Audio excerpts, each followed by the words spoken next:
You may be seated.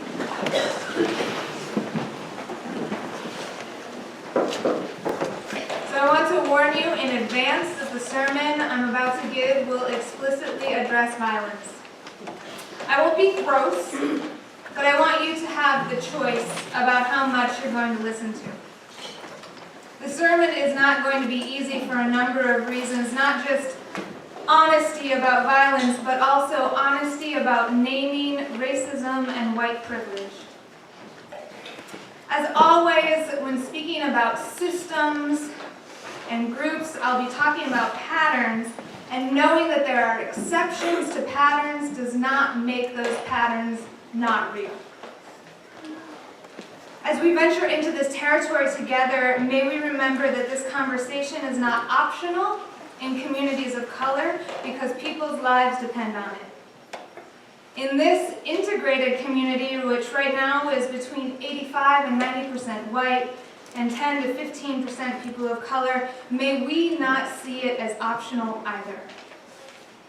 May we know that all of our lives and our humanity depends on it. And also let me say that you are my people.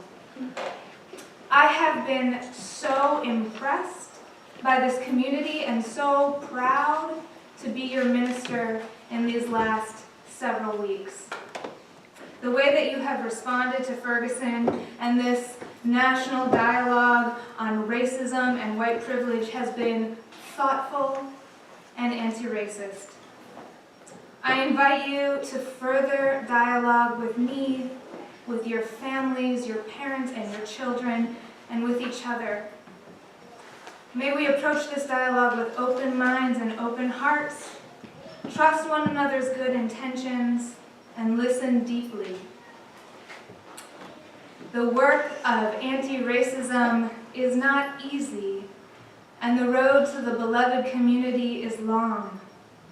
I trust that you are committed to it for the long haul, even when it gets rough, as am I. And I hope that our time together furthers all of our commitment to justice. When I was a girl, my dad told me about being in college at the University of Madison when Martin Luther King Jr. was killed. He remembers the protests on campus and how surprising they were to a young man from small town Illinois. He remembers his roommate borrowing his mattress to take it to a sit-in. He remembers not going to the protests himself. Every time I've witnessed him tell that story, I hear a little shame in his voice. I was young, he says, sheepishly, and I didn't understand what was going on. What is going on? In the 2006 Alfonso Cuarón science fiction dystopia, Children of Men, the world has been afflicted with infertility. When the film opens in the year 2027, no woman has been pregnant in 2 decades, and the world has dissolved into chaos. People have lost all hope. They are violent and despairing. Everywhere the world over, people are at war, and the one remaining government in Britain is brutal, hierarchical, and militarized. Chains, fences, and paramilitary police with machine guns separate the haves from the have-nots, the British from the immigrants and the refugees. In the midst of this, the main character is introduced to a miraculously pregnant woman, a refugee, a black woman, a poor woman, and an immigrant named Key. She is the first woman to be pregnant in over 2 decades. And his immigrant rights activist ex-wife introduces her to him and asks him to help her find safety. During their journey together through violence and through threat after threat to all of their lives, Key gives birth. A variety of groups try to kidnap her, and the child for profit or for their own uses. In the midst of an ambush where government forces and rebels are shooting at one another and the rattle of machine guns and bombs going off are all around, the newborn baby starts to cry. And everything stops. The baby wails, and the soldiers freeze. It goes silent, and everyone turns to look at the miracle. A newborn child, new life. What's going on? Over the summer, I was staying at a friend's house in St. Paul, Minnesota, and I came downstairs to a TV that no one had been watching. So I came downstairs to the news without any context of what was happening on the television, and I saw a large black man talking to white police officers in an urban setting. He was saying, "Every time you see me, you want to mess with me. I'm tired of it. It stops today. I'm minding my business, officer. I'm minding my business. Please, just leave me alone. I told you the last time, please just leave me alone. Please." Then one of the officers reaches toward the man who says, "Please don't touch me." At this point, two officers begin to grab his arms, and he puts his hands in the air and says, "Please do not touch me." Then one of the officers jumps on his back and puts him in a chokehold. While the officer is on his back with him in a chokehold, he pushes the man to the ground, and you can hear the men say, "I can't breathe. I can't breathe. I can't breathe. I can't breathe. I can't breathe. I can't breathe. I can't breathe."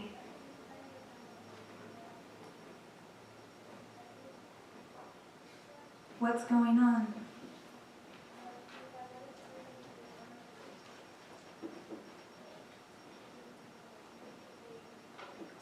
Black people have long known that they are in danger of police violence. White violence, often exacted through the police, has been used to control black communities since slavery ended. This is not a new phenomenon. There is, however, new national attention being paid to it right now. In the last 6 months, there have been 6 high-profile national cases of unarmed black males ages 12 to 43 being killed by white police officers. Eric Garner in Staten Island was 43, and he was killed with a chokehold. The rest of the men, 18-year-old Michael Brown in Ferguson, Missouri, 22-year-old John Crawford in Beaver Creek, Ohio, 12-year-old Tamir Rice in Cleveland, and 34-year-old Romaine Brisbane in Phoenix, Arizona, were all shot. John Crawford and Tamir Rice both had toy guns when they were shot and killed in Ohio, which is an open carry state. John Crawford, the 22-year-old, was in a Walmart, and the toy gun was something he had just picked up off the shelf. Tamir Rice, the 12-year-old, was in a park, playing. There's also Darian Hunt, who is a 22-year-old black male who was shot and killed by police in September in Utah because he had a sword, a toy sword, that he used for cosplay. Utah is also an open carry state. In all of the cases except for Eric Garner's, the police involved claimed they were afraid for their lives. With Garner, Officer Pantalejo, the man who put him in a chokehold, said he was trying to arrest Garner and possibly trying to stop him from biting an officer. In every other case, the black victim was shot, usually within seconds, because the white officer claimed to be afraid for his life. A USA Today analysis of the FBI statistics on police homicides estimates that a white police officer kills a black victim on average 96 times per year. In the narrative claiming that the police officers in these cases did the right thing, made the right decision, the argument is that they were genuinely afraid for their lives, and that it is better for them to have acted to defend themselves and stay alive than to have not acted and possibly been killed. I grant that it was possible that these officers, in a moment of panic, were genuinely afraid of a 12-year-old boy, a toy sword, and a young man who had picked something up off the shelf in a Walmart, all of which happened in open carry states where it is legal for people to visibly display weapons. But the thing is, white people don't get shot for openly carrying their weapons. Part of what we have to do as a country, part of what we have to do as a people is to admit that the threat assessment that's being made by these officers rests on a narrative that black people, and particularly black men, are dangerous criminals. That's the story underneath the fear. As a society and as individuals, we have to admit that this is the narrative that's giving these actions power.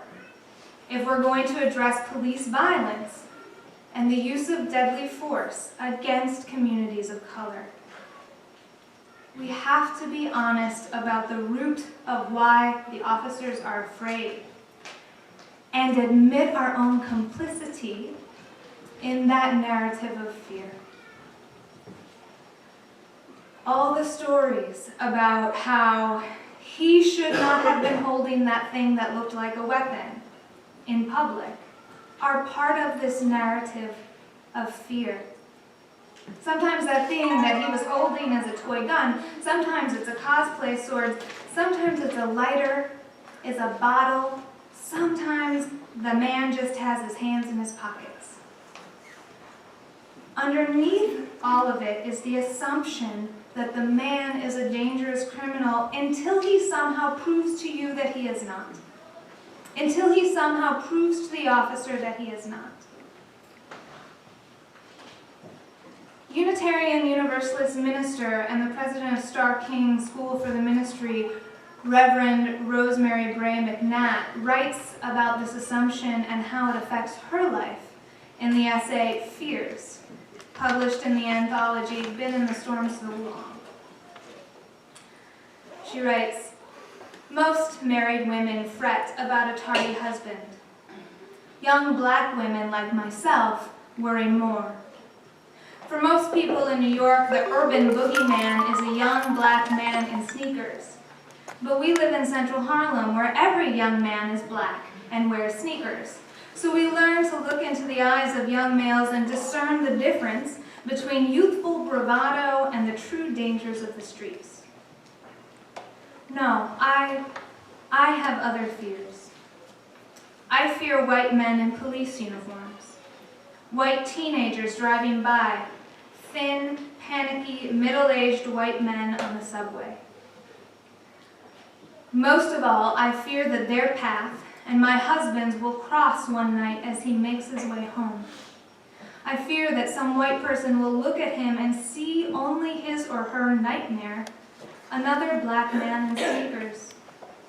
But he's also a writer, an amateur cyclist, a lousy basketball player, his parents' son, my life's companion. When I peek out the window, the visions in my head are those of blind white panic at my husband's black presence. Once upon a time, I was vaguely ashamed of my paranoia about his safety in the world outside our home. After all, he's a grown man, but he's a grown black man on the streets alone. I am reminded over and over how dangerous white people can be, how their fears are still a hazard to our health. When white people are ruled by their fears of everything black, then every black man is a rapist, even a murderer. What's going on? In contrast, white people are not assumed to be dangerous criminals. They can fight for their right to bear arms by walking in groups, boldly brandishing weapons in public without a problem, even get press attention for it. White mothers do not sit down with their white sons to tell them never to play fight in public, to never run in public, to never carry anything that looks like a weapon in public, to move their hands slowly and explain every movement they make if and when they are pulled over. In fact, white people who actually commit crimes are often given more leniency than black people who have not committed a crime.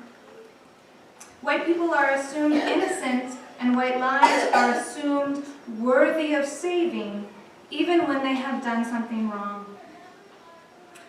There's a new hashtag on Twitter called Criming While White, which documents instance after instance of how white people were coddled, helped, and released by the police when they were caught committing crimes.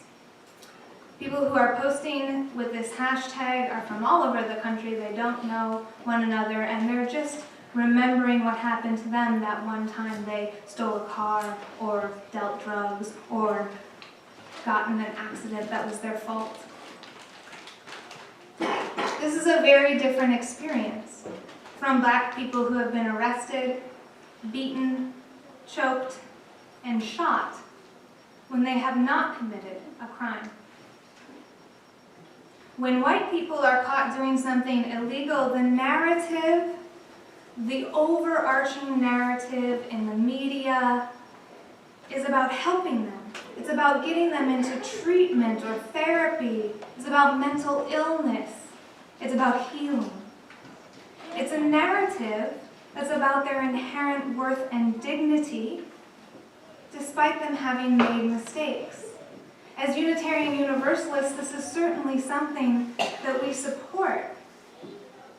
But we have to contrast that when black people have made the same or even less mistakes, the narrative becomes one about thugs and what they should not have done if they didn't want that thing to happen to them, or how whatever did happen to them was their own fault, how they had it coming.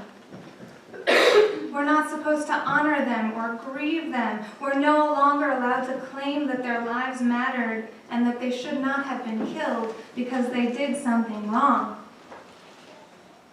If a person is black, then they need to have been a perfect victim, a quote-unquote good kid, in order for people to say that their lives mattered. If a person is white, it is assumed that their lives mattered, even if they weren't perfect. It's not the same treatment. It's not proportional, and it is about race. That's why the meme that's coming out of this national dialogue is Black Lives Matter. No matter what they've done, perfect, imperfect, they matter. Because we're working to recognize the inherent worth and dignity of every human being, every single human being. So currently, the law is designed to support the use of deadly force by police officers if they reasonably believe that that use is necessary. This so-called objective reasonableness is the measure by which a court decides whether or not a police homicide is legal. What this has meant in real life is that American courts almost universally take the subjective assessment of the police officer at the moment of their decision to use deadly force as the measure of whether or not that decision itself was correct. If the officer's decision itself is the measure of objective reasonableness, how then would a court ever find an officer to be incorrect about the decision that they made? When the officer is white and the person the officer killed is black, the racist narrative of the dangerous black man is at play. To pretend that this powerful narrative does not exist gives it more power. To pretend that it wasn't involved in a snap judgment made by a white officer faced with a black man who has something, anything, in his hands, is to ignore how racism undergirds our country. We are not post-racial. We are still in it. We like to tell ourselves stories about how the 60s solved it all and civil rights happened and we're all good, but that's not true. We still have a long ways to go. This is our nation's original wound. And as people of conscience, we know that fear is not a reason to kill another human being. But that is exactly what the current system allows. The narrative of the scary, dangerous black man pulses like a snake in white consciousness. Because of the broader narratives in our society, this bigger context, this bigger picture in which we are all immersed, white people are trained to think of black men as criminals and as less than inherently worthy and dignified. Thousands of people are in the streets chanting, "I can't breathe," and the whole damn system is guilty. Because it is. Watching Eric Garner be killed on video might drop you to your knees. It should take your breath away and make you weep. But this grief, this rage, is not only about Eric Garner or Michael Brown or 12-year-old Tamir Rice. May their names stay on our lips. The problem that we're facing is bigger than that. It's systemic racism. This happens all the time, and it is codified in law and in practice. So what does that mean for us? For people of conscience? In their song, Ella's song, the all-female black a cappella group Sweet Honey in the Rock sings, "We who believe in freedom cannot rest. We who believe in freedom cannot rest until it comes. Until the killing of black men, black mothers' sons, is as important as the killing of white men, white mothers' sons." What's going on? Although systemic racism is not new, and the habit of police violence against communities of color is not new, what is new is the attention that these cases are getting, the narrative-changing meme that is so widespread now that Black Lives Matter, the national outcry all over social media, the mass media, and in the streets, and the momentum that all of this creates for systemic change. Technology and social media are spreading this message faster than it has been spread in the past, and indisputably, you can't watch that video and not see what happened. Even George W. Bush, I kid you not, said it was difficult to understand the Staten Island grand jury verdict that did not indict the officers who killed Garner. There's a public sea change, and the current momentum might be enough to make systemic change. My father did not understand what was going on when he was a young man and his roommate borrowed his mattress for the sit-in when Martin Luther King Jr. was assassinated. May we not make the same mistake. May we recognize what is happening now and join in the momentum in whatever way we can as a congregation, as a family, and as individual people. As Unitarian Universalists, we have a deep spiritual practice of questioning. That practice is how many of us ended up in Unitarian Universalist churches in the first place. Our fourth principle recognizes the importance of a free and responsible search for truth and meaning. We wonder about things, and we let our wonder lead us towards truth. May we use our spiritual practice now to question given narratives about the dangerous black man and to question how those narratives are deployed in society in order to uphold systemic injustice. May we use our practice of questioning to look inside in this winter quiet time and see how those narratives are influencing our own thinking and our own framework of understanding. And may we go further and use our commitment to a responsible search for truth and meaning to question how the entire system is at fault. May we wonder how to make it better. May we be curious and open to new ideas, new narratives, and new ways of knowing. May we not only ask questions of ourselves, but also of our neighbors. And may we learn to listen to our neighbors in a new way. May our sense of wonder and questioning allow us to be open to not having all the answers, because we don't. To not knowing the full picture.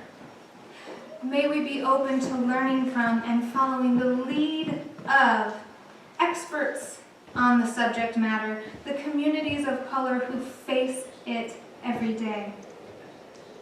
May our wonder lead us to truth. May it lead us to new relationship. May it lead us to a broader love and a more inclusive knowing. May we recognize in a new way that every single life is a miracle. Like Key's baby stopped the soldiers in the midst of madness, may that miracle of life, regardless of skin color, station, mistakes made in the past, stop us in our tracks in wonder. Black lives matter. All lives matter. May it be so, and amen. Will you rise in either body or in spirit and join us in the closing hymn, number 151, I Wish I Knew How It Would Feel to Be Free.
We who believe in freedom cannot rest. We who believe in freedom cannot rest until it's come. Because all our lives depend on it. Because our souls and our humanity depends on it. May it be so. Blessed be, and amen.